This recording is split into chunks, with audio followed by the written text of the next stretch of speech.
Baik Bu, teman-teman, apakah masih ada yang ingin bertanya? Saya persilakan.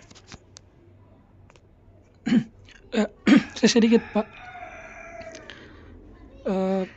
mungkin saya cuma meneruskan yang dimulai tadi oleh Pak Sur terkait pertanyaannya. Artinya di dalamnya kan membahas terkait masalah etika ini, terkait masalah periklanan. Nah, di dalam pemaparan materinya tadi Pak Teddy di satu bagian itu ada disinggung masalah terkait masalah etika, kasus etika kontroversial ya. Nah, di dalamnya kan mengangkat contoh terkait masalah isu kosmetik yang diet itu yang selama dikonsumsi 7 hari bisa menurunkan badan. Nah, artinya ya kan banyak kasus-kasus iklan yang tidak sesuai dengan pola-pola kejujuran itu Pak ya. Walaupun seterusnya tadi di dalam slide selanjutnya dibahas terkait masalah prinsipnya yang dimana hiperbola yang tidak terbukti kemudian ada konsekuensi dan kepatuhan dan kejujuran ya, walaupun sudah dijawab melalui itu, namun inti dari pertanyaan yang ingin kami sampaikan bagaimana Pak, karena kan sering dibahas tadi masalah kreativitas dalam periklanan digital itu, bagaimana Pak itu batasan kreativitas seharusnya yang dilakukan oleh sang pengiklan dan dilihat dari sisi aspek kehalalannya dari satu penyampaian itu Pak. Saya artinya begini Pak ya itu pertanyaannya. Saya sering berapa kali memang saya ulang pertanyaan ini Pak terkait masalah contoh kasus seperti yang tadi masalah diet yang 7 hari. Saya sering mengangkat pertanyaan yang dari Pepsodent itu Pak yang ada iklannya dulu yang gigi berlian itu yang penyampaiannya ketika menggunakan Pepsodent itu walaupun dihantam besi berberat 20 kilo tidak kenapa-kenapa, namun kalau menggunakan pasta gigi lain itu langsung retak.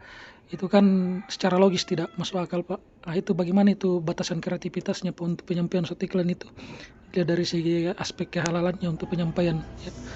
Makasih Pak Teddy.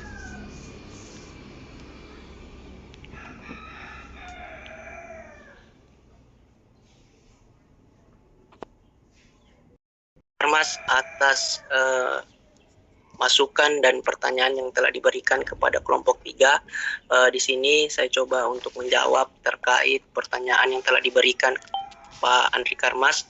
Bagaimana sih yang saya tanggap terkait bagaimana batasan kreativitas suatu iklan dari segi kehalalannya. Yang pertama, kebenaran, di mana kebenaran ini terkait iklan harus benar atau tidak menyesatkan. Yang kedua, tidak mengandung unsur pornografi, di mana iklan tidak boleh mengandung unsur pornografi atau sugestif yang tidak pantas. Yang ketiga, itu tidak mengandung unsur penipuan, di mana tidak mengandung unsur penipuan ini terkait iklan tidak boleh mengandung unsur penipuan atau klaim yang tidak terbukti. Yang keempat, terkait menghormati nilai-nilai agama. Iklan juga harus menghormati nilai-nilai agama dan tidak mengandung unsur yang dapat menyinggung perasaan umat yang beragama. Yang kelima, terkait tidak mengandung unsur diskriminatif, di mana iklan tidak boleh mengandung unsur diskriminatif berdasarkan agama, ras maupun suku. Yang keenam, kesesuaian dengan syariah, di mana iklan harus sesuai dengan prinsip syariah dan tidak mengandung unsur yang dilarang dalam agama. Itu masukan jawaban yang dari saya Pak. Lebih dan kurangnya saya mohon maaf. Bagaimana Pak Andri Karmas? Apakah ingin ditambahkan atau teman-teman dari kelompok lain ingin memberi masukan? Saya persilakan. Dari saya cukup Pak, saya sudah merangkum penyampaiannya ya, dan terjawabkan. Terima kasih banyak Pak. Baik Pak Andri Karmas atas pertanyaan.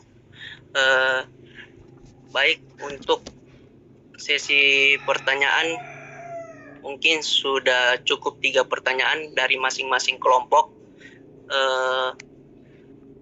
Saya tutup untuk sisi pertanyaannya. Saya kembalikan Pak Dr. Muhammad Aksan Tenrisau yang pada dosen pengampu mata kuliah pada pagi hari ini, dan saya persilakan Pak Dokter, apakah bersedia untuk memberikan masukan terkait materi dari kelompok 3. Saya persilakan Pak. Terima kasih. Baik, terima kasih Pak Teddy ya. Jadi alhamdulillah ini sudah berusaha ya untuk membawakan materinya ya terkait dengan strategic advertising ya. Sudah tadi ditanyakan sama, ada interaksi juga ya, ada kontribusi dari teman-teman ya dari Pak Asror juga tadi dengan teman yang lain, Pak Andri dan Pak Rahmini. Baik, sebenarnya yang perlu kita pahami dulu bahwa advertising di sini ini adalah dia bentuk apa, paid ya, komunikasi yang berbayar ya, komunikasi persuasif yang berbayar. Jadi memang ada cost di sini, dan ini bagi perusahaan ini memang disiapkan, ada budgetingnya khusus ya. Ini bisa sampai triliunan ya. Sebentar akan kita lihat, atau saya ada materi sepertinya, tunggu saya.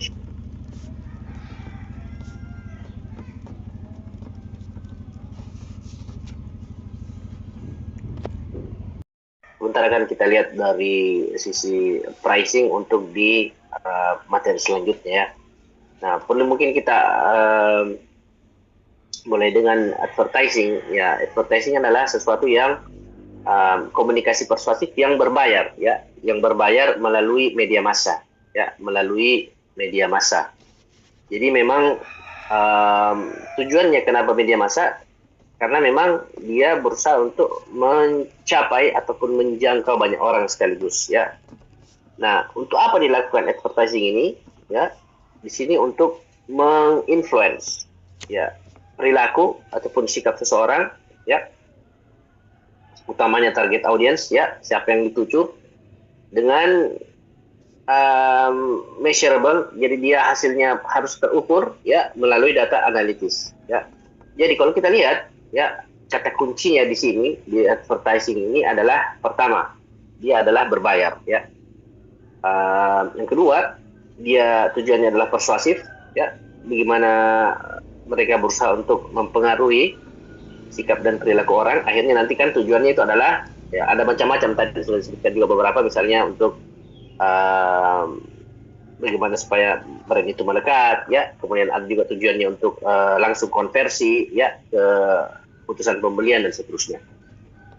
Itu yang kedua. Yang ketiga, komponen kunci yang berikutnya itu adalah di situ ada kata-kata mass media ya, media massa. Berarti memang sebagaimana tadi yang saya sebutkan, media massa ini kenapa dia pakai mass media? Supaya ya jangkauannya lebih banyak ya, banyak orang sekaligus dalam satu kali ya campaign ya. Kemudian yang berikutnya adalah measurable ya. Kata kunci yang berikutnya adalah measurable. Jadi ini 4, artinya bisa terukur ya, bisa terukur. Nah, tadi sudah berusaha juga dijelaskan ya oleh Pak Teddy terkait dengan return of investment ya. Kemudian juga dengan apa return of advertising-nya ya, berapa banyak dia yang dikeluarkan untuk advertising, berapa revenue yang dihasilkan dari advertising tersebut, ya itu semua harusnya bisa terukur. Nah, apa yang membedakan dengan advertising ini, periklanan ini, iklan ini dengan markom, marketing communication ya. Kalau advertising itu adalah sebenarnya bagian dari marketing communication ya, jadi dia fokus memang pada media-media berbayar ya. Adapun marketing communication itu cakupannya lebih luas ya, bisa advertising itu sendiri, bisa PR ya, public relation, bisa juga terkait dengan sales promotion ya, bisa juga direct marketing ya, bisa juga dengan direct marketing.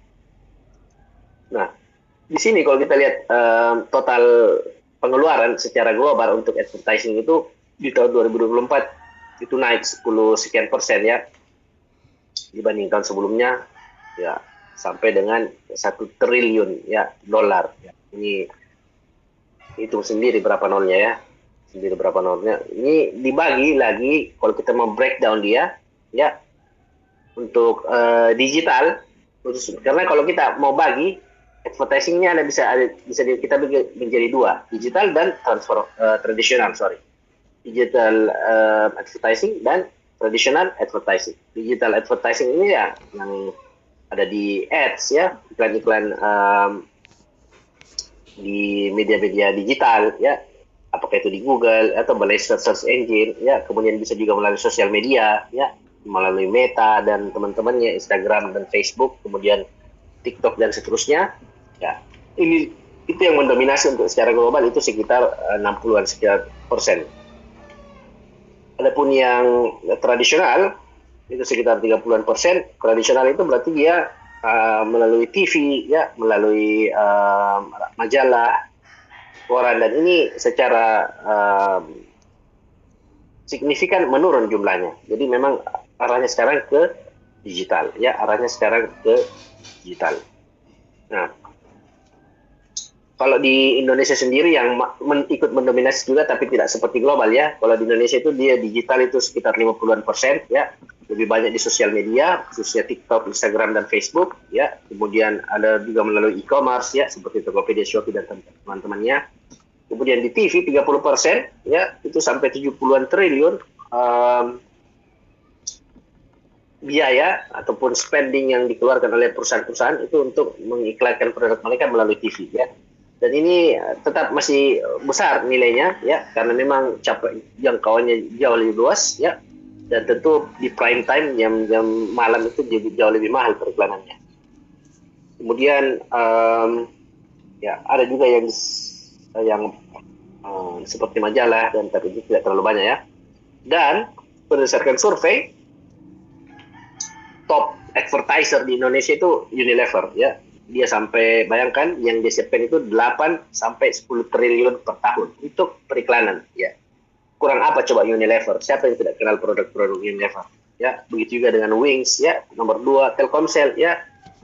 Telkomsel masih mendominasi di Indonesia, tapi dia sampai masih menyiapkan budgetingnya untuk advertising itu sampai menghabiskan 4 sampai 5 triliun setiap tahun, ya.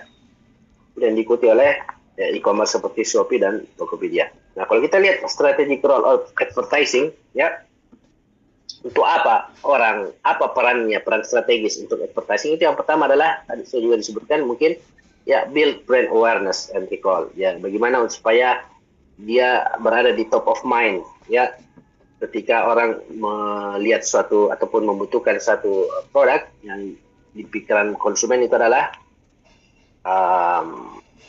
mereka punya merek, ya, misalnya tadi dengan Shopee juga misalnya, ya, dengan jingle-jinglenya, ya, Shopee COD dan seterusnya, itu kan, ya, orang, ya, berusaha untuk bagaimana supaya brand awareness-nya tinggi, ya. Akhirnya, ya, dia berhasil menduduki, ya, untuk e-commerce, ya, mengalahkan Tokopedia, dan bahkan ada yang tidak bersaing seperti Bukalapak, ya, sekarang tinggal sejarah, ya, tinggal nama. Kemudian juga misalnya build brand awareness itu, ya, dan misalnya merek Indomie, ya, Indomie Seleraku dan seterusnya, itu adalah di mana mereka tetap, ya, siapa yang tidak makan Indomie, ya, bahkan Indomie ini sudah menjadi vocab, ya, sudah menjadi kata kerja, ya, sudah menjadi kata kerja, ya, yang menjadi top of mind dari konsumen, sama dengan YouTube, ya, sama dengan Google, ya. Dia sudah menjadi kata kerja, ya, sehingga bisa dibayangkan betapa besar dan kuat posisi brand tersebut di masyarakat, ya, di masyarakat. Yang kedua adalah shape brand perception dan positioning. Di sini mereka tentu untuk mendefinisikan siapa mereka, ya, produk apa yang mereka buat, untuk apa mereka produksi hal tersebut, apa yang mereka sasar, ya. Misalnya Aqua, ya, dengan natural suasana naturalnya, ya, dengan menggunakan air jernih dan seterusnya, yang ternyata air sumur, ya. Kemudian misalnya Grab versus Gojek, ya, Grab yang misalnya menjadi partner bisnis, kemudian Gojek dengan tagline-nya misalnya dengan karya anak bangsa, ya, di sini antara, ya, professional service versus local hero misalnya, ya. Kemudian, ya, ini mereka menempatkan positioning mereka, ya, kalau yang kedua shape brand perception dan positioning. Kemudian ada yang ketiga, driver customer action. Jadi ini bisa dibilang tujuannya ini adalah untuk immediate respond, ya, supaya orang ada konversi, ya, langsung orang konsumen itu melakukan aksi pembelian, ya ada keputusan pembelian di situ. Misalnya kalau kita lihat aplikasi-aplikasi, ya aplikasi yang ada dengan produk-produk misalnya Shopee, ya dengan live-nya, ya kalau kita ikut nonton live-nya langsung dapat diskon dan seterusnya, sehingga ya otomatis orang, ya kalau saya tidak buka sekarang ataupun dengan penggunaan tanggal cantiknya 12 10 dan seterusnya. Nah, itu adalah bagian dari bagaimana supaya ada immediate response, ya. Ataupun dengan aplikasi, ya, misalnya make delivery menggunakan Gojek dan Grab, ya. Kalau pesan via app itu gratis ongkir dan seterusnya. Nah, itu adalah bagian dari driver customer action, ya. Jadi ada konversi yang diharapkan dari situ, ya. Kemudian misalnya ada create competitive barrier, ya. Bagaimana di sini intinya adalah bagaimana supaya share of voice itu adalah berapa banyak spend yang dikeluarkan dari suatu advertising. Nah, itu harusnya minimal sama dengan share of marketnya, ya. Jadi bagaimana supaya mereka mendapatkan market share yang sebesar-besarnya, ya. Di sini kita lihat dominasi Indomie misalnya, ya, yang dengan expand-nya sampai 2 triliun, dan ini berbanding lurus dengan share market yang dia dapatkan, ya. Kemudian yang berikutnya adalah misalnya support distribution channel, ya. Ini bagian dari pull strategy, ya. Bagaimana supaya mereka meng-create konsumen demand, ya. Mereka menciptakan permintaan untuk konsumen, ya. Jadi contoh misalnya pada saat COVID misalnya Unilever mengeluarkan hand sanitizer, ya, akhirnya dicari, retailer kemudian stok, ya, produk-produk tersebut, ya, dengan ya, karena adanya memanfaatkan momen misalnya, ya, memanfaatkan distribution channel, ya, channel distribusi. Baik, ya, keinginan untuk membeli dan akhirnya melakukan pembelian, ya. Ini ya model lawas, ya. Misalnya ya muncul iklan produk, ya iPhone di Instagram, ya, kemudian konsumen tertarik misalnya dengan fiturnya, ya, kemudian mereka ingin upgrade, akhirnya membeli di Apple Store, ya. Kemudian ada yang disebut dengan DACMAR, ya, awareness, comprehension, conviction, action. Ini juga sudah disebutkan mungkin tadi, ya, bagaimana ini penekanannya pada komunikasi, ya, pemasaran. Jadi konsumen tidak hanya sadar akan produknya, tapi dia harus juga memahami manfaat, ya, sebelum kemudian akhirnya yakin dan memutuskan untuk membeli, ya. Ini produk-produk yang seperti asuransi, ya, orang berpikir dulu asuransi untuk apa saya membeli asuransi, ya. Kalau dia aware akan manfaat proteksinya, ya, dia kemudian konsumen akhirnya menjadi paham, ya. Kemudian akhirnya dia conviction, akhirnya dia yakin, penting, baru kemudian melakukan pembelian polis misalnya.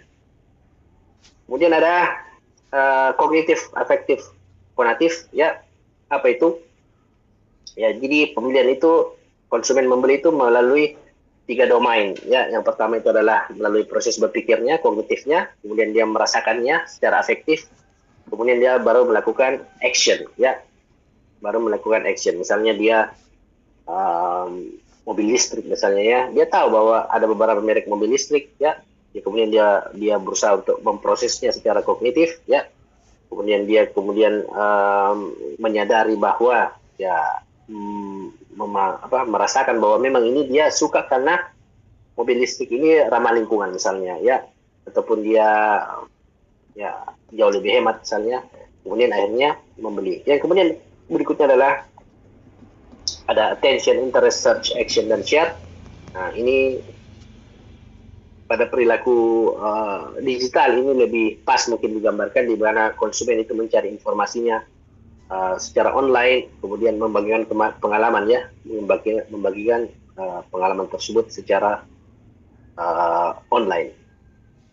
Kemudian ada yang Messi, ini bukan Messi pemain bola, tapi ini Messi maksudnya agak ruwet, ya. Jadi konsumen itu kadang tidak linear dia. Mereka mencari dulu, ya, bolak-balik dia cari informasi, ya. Kemudian baru kemudian membandingkan, ya, baru kemudian membeli. Jadi tidak seperti yang model sebelumnya ada attention interest, tapi tidak. Ya kadang dia maju melihat, sadar, kemudian dia kembali lagi ke proses sebelumnya, memahami, kemudian dia berpikir lagi, kemudian dia bandingkan lagi dengan merek lain, ya akhirnya baru kemudian purchase, membeli, ya misalnya dia cari laptop, ya sebelum membeli laptop dia bandingkan dulu dari segi merek, kemudian dari segi spesifikasi, baru kemudian dari segi mereknya, ya dia baca reviewnya lagi, ya dia cek harganya lagi, ya jadi banyak yang menjadi pertimbangan sebelum membeli, bukan cuma mereknya, bukan cuma spesifikasinya, ya mungkin dari review juga, ya sehingga ya dia disebut sebagai Messi karena memang agak ya tidak apa ya tidak sistematis mungkin dalam memutuskan pembelian. Nah ini juga tadi disebutkan oleh pemateri FCB Grid, ya. Nah apa itu FCB Grid? Ya, FCB Grid ini bagian sebenarnya food cone dan building grid, ya. Ya ini disebut sebagai strategi yang bagaimana merangkai strategi komunikasi pemasaran, ya dia klasifikasikan produk itu keputusan berdasarkan involvement, ya consumer involvement. Jadi ada yang tingkat keterlibatan konsumennya tinggi, ya high versus low involvement. Ada yang berdasarkan gaya pengambilan keputusannya, ya apakah dia berpikir, ya secara dia thinking ataupun dia merasakannya, ya jadinya ada proses kognitif untuk thinking dan ada afektif untuk proses low involvement, ya. Dan ini disandingkan dengan produk-produk itu sendiri, ya produk-produk itu sendiri. Akhirnya dibagilah menjadi 4 kuadran strategi komunikasi, ya dibagi menjadi 4 kuadran strategi komunikasi. Di mana intinya kalau FCB Grid ini, ya dia berusaha untuk menjawab pertanyaan seperti bagaimana konsumen itu berpikir, ya bagaimana konsumen itu berpikir dan apa yang mereka rasakan saat membeli produk, ya apa yang mereka rasakan saat membeli produk. Jadi kalau kita bagi di high involvement di sini, itu keputusan penting, ya keputusan penting yang beresiko, ya jadi kemudian dia butuh bukti, dia butuh data, ya seperti kita lihat contohnya di sini, ya mobil, ya ini kalau kita mau beli mobil itu perlu perundungan, ya beli rumah, ya butuh perundungan, sama dengan yang insurance tadi yang kita kasih. Nah ini adalah sama dengan pendidikan, ya saat Anda memutuskan S2 di mana, itu semua adalah ya high involvement, membutuhkan proses kognitif yang tinggi, membutuhkan informasi yang banyak, ya kenapa? Karena ya harganya tinggi, ya kemudian banyak pertimbangan teknis, mobil lah, ya rumah lah, tipenya dan seperti apa, kemudian apa proteksi risikonya dan seterusnya. Kemudian ada yang high involvement, ya high involvement ini berdasarkan perasaan afektif, ya. Nah ini keputusannya juga penting, ya tapi dia sifatnya lebih emosional, ya lebih emosional, ya lebih ke arah simbol status dan seterusnya, ya contohnya di sini perhiasan, ya perhiasan kan ya itu adalah bagian dari ekspresi diri, ya tapi juga membutuhkan ya lebih ke arah afektif, ya kosmetik, ya pernikahan di sini dicontohkan, ya ataupun hal-hal yang terkait dengan pariwisata. Nah ini semua adalah visual gaya hidup, ya sehingga membutuhkan, makanya dibagi ke dalam kuadran ya yang terkait dengan afektif, ya terkait dengan afektif. Kemudian ada low involvement, ya ini kebalikannya tadi dengan yang high involvement, ya ada yang dia tetap melalui proses berpikir, tapi mungkin karena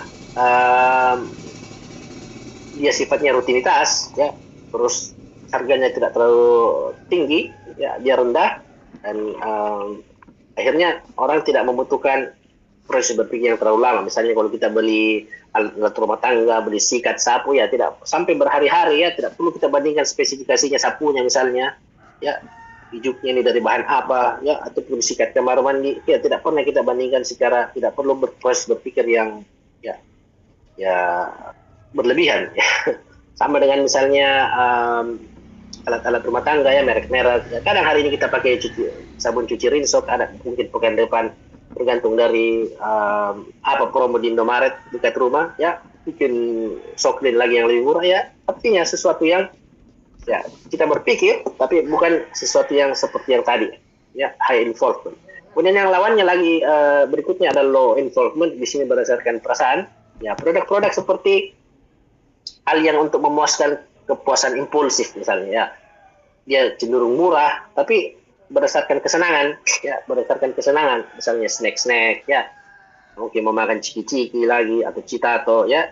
Ya, ini adalah ada kepuasan rasa memuaskan, misalnya kita lewat di jajanan rumahan, jajanan di pinggir jalan. Nah, ini adalah bagian dari low involvement yang berdasarkan feeling ya, self satisfaction namanya ya, self satisfaction. Mungkin kadang kita beli fast food ya untuk ya, kalau orang Makassar bilang mungkin dia diet, tapi ya mungkin pala pasak Cina ya, karena dia saking pengennya maka dibelilah produk-produk ini untuk memuaskan dia punya ya self satisfaction ya, self satisfaction. Baik, nah sekarang bagaimana kita mengatur ya, ataupun bagaimana supaya advertising ini sesuai dengan budgeting kita ya, sehingga memiliki impact yang lebih besar. Nah, tentu kita harus berdasarkan sebagaimana tujuan itu, kita harus smart ya, ya spesifik, measurable, kemudian dan seterusnya ya. Maka tentu adalah yang pertama adalah awareness ya, bagaimana kita fokus untuk meningkatkan kesadaran konsumen ya, kesadaran terhadap merek kita ya, bagaimana meningkatkan aided awareness ya, misalnya dari 30% menjadi 50% dalam waktu 6 bulan ya. Ini adalah contoh ya, bagaimana menentukan tujuan. Yang berikutnya adalah consideration ya, secara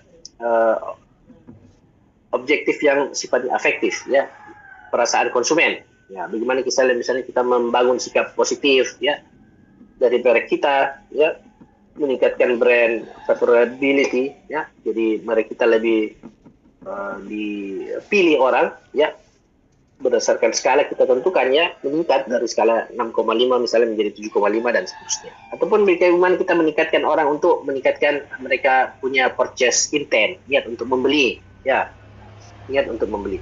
Kemudian yang berikutnya adalah ya, fokus pada action ya, bagaimana mereka mendorong pada tindakan nyata ya, bagaimana misalnya conversion rate-nya itu meningkat ya menjadi sekian persen ya, tergantung dari ya, kita menyesuaikan dengan ya metode budgeting yang kita mau pakai ya, metode budgeting yang kita mau pakai.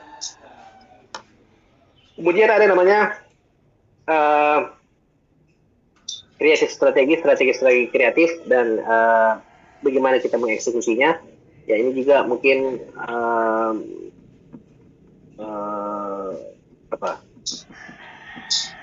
bagaimana cara iklan tersebut diterjemahkan dalam bentuk kreatif ya. Nah, ini sering kita saksikan, sering kita sadar sendiri ya, ketika kita membuka sosial media dan seterusnya, bagaimana perusahaan berusaha untuk mengincorporate hal-hal seperti ini, gaya-gaya dalam menghasilkan iklan-iklan yang menarik ya.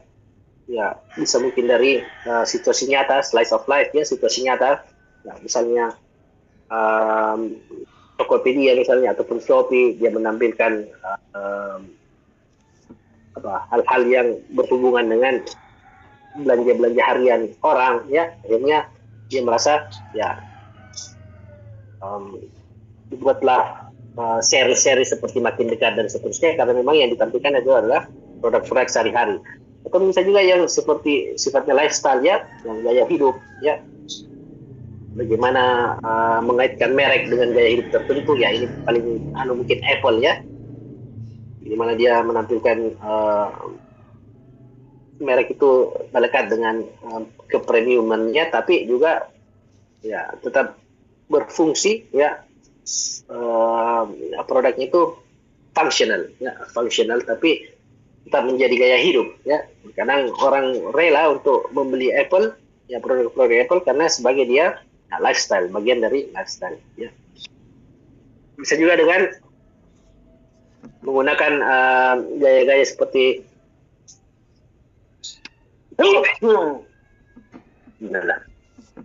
sorry, fantasi misalnya ya, bagaimana produk-produk Red Bull ya, memberikan orang bisa terbang kalau minum Red Bull dan seterusnya, dan berbagai contoh-contoh lain ya, berbagai contoh-contoh lain. Baik,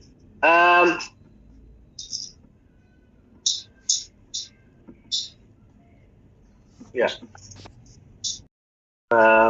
mereka tentu memiliki keterbatasan ya, memiliki keterbatasan dalam apa namanya,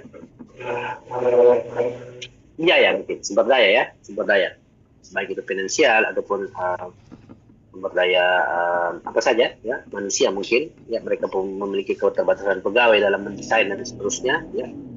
Maka salah satu caranya itu adalah memilih ya media yang bisa menjangkau, dipikirkan ya, menjangkau banyak orang sesuai dengan targetnya ya. Apa ditentukan dulu tujuannya, sebagaimana tadi dijawab oleh Pak Teddy, bagaimana menentukan tujuannya dulu, apakah dia mau ada konversi ya, langsung pembelian, ataukah dia cuma mau ya top of mind saja, bagaimana dia menciptakan awareness dari brand dia ya. Kemudian jadi ada banyak metodenya ya, ada banyak cara. Salah satunya adalah dalam pemilihan media ini ya, apakah dia menggunakan traditional media, tentu dia akan membutuhkan ya biaya yang jauh lebih besar ketika menggunakan media seperti televisi ya, karena high cost tentu saja. Tapi dan selain high cost, dia juga secara geografis dia sebenarnya terbatas ya, sebenarnya sangat terbatas. Dan ya orang sekarang semakin banyak rumah tangga yang tidak punya televisi lagi ya, karena ya tontonannya mungkin ya tidak terlalu beda dengan zaman dulu ya, beda dengan zaman dulu yang sebelum seperti sekarang ya, informasi di mana saja melalui handphone, hiburan bisa didapatkan di media lain ya, bisa smart dan seterusnya. Tapi ya zaman dulu tidak ada, cuma televisi ya, sehingga semua orang menonton televisi, sehingga memang media salah satu cara yang efektif untuk melakukan periklanan. Atau dia bisa juga menggunakan digital media ya, dan banyak digital media yang gratis ya, banyak yang ataupun dengan biaya minimum ya, misalnya short ads ya. Kemudian bisa juga dengan menggunakan influencer di sosial media ya, dengan teknik-teknik tidak harus dia mengeluarkan uang, tapi dengan produk misalnya dibayar dan seterusnya. Nah, ini adalah metode-metode sebenarnya yang bisa digunakan oleh UMKM di dalam melakukan ya, ataupun dalam memilih ya, tetap melakukan advertising di zaman ya seperti yang saat ini.